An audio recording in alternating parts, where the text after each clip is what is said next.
Hello, wonderful universe. It's Jennifer here at Eureka Astrology and Healing, and today we're doing video 2 of blue vervain. Today we're going to be talking about traditional medicinal uses of blue vervain. Now, keep in mind, this is not intended to be used as medical advice. It is for educational use only. If you need medical attention, please seek a medical professional. With that, let's take a look. So, as promised, the plant is definitely bigger, and let's just take a little tour of it here. It's known as Verbena hosta. I believe I talked about that in the first video, but here it is, about 6 inches tall. It's going to get a lot taller than that.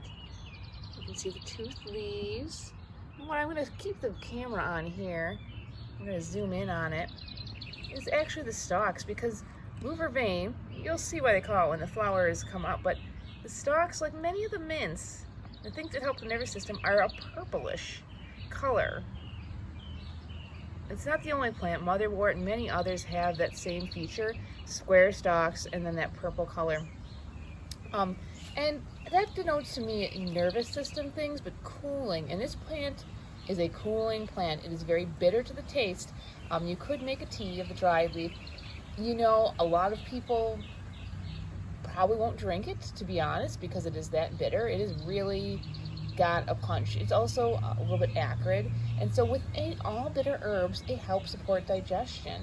Most people will use it as a tincture, the fresh herb tinctured, but I would not use it alone. With all bitters that are cooling and potentially drying, as blue vervain is, if you use it as a simple over a long period of time, so you're really trying to get your digestion going and want to work on it for long periods of time, you can actually cool down your digestion, dampen down the fire, or I should say cool down the fire that you need in your stomach to digest food. So you want to put it with a formula where there's balanced energetics. So digestion is the first thing I think of when I think of blue vervain.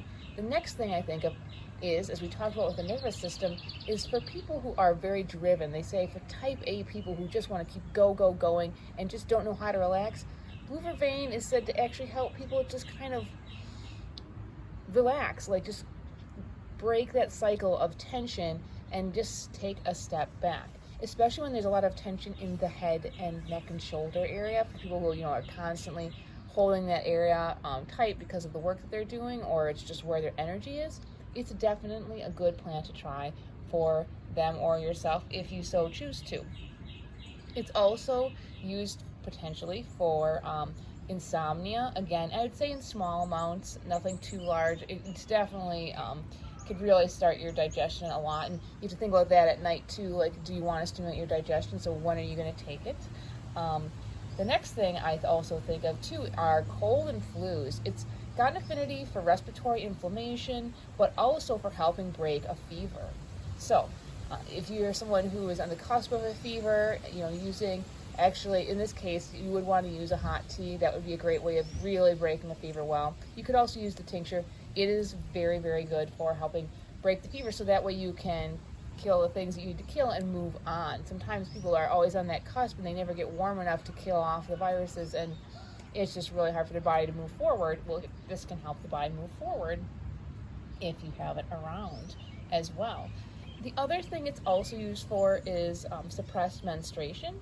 Again, I think of it, especially with tension, it also has some affinity for the blood and cooling the blood and moving the blood, but I think it could really be useful for those who have a lot of tension associated with their period, and then the period not coming because of stress or tension. It also is good for supporting the kidney and liver health. There's a lot more that it can do, but these are some of the classic things that it's used for traditionally, medicinally. If you like my videos, hit like, subscribe, and come back for the next video when you get to see the flower and you're going to see it in its full glory. It's only about 6 to 7 inches right now. It's going to get a lot taller. It's going to get to be about 4 to 5 feet, maybe even taller, depending on the amount of light and the season that we're having. It's rained a lot here. It's been hot and then cold, so we'll see how the plants go and grow, but they are always beautiful, and I really enjoyed sharing this with you. May the plants ground you and the stars guide you. Ciao for now.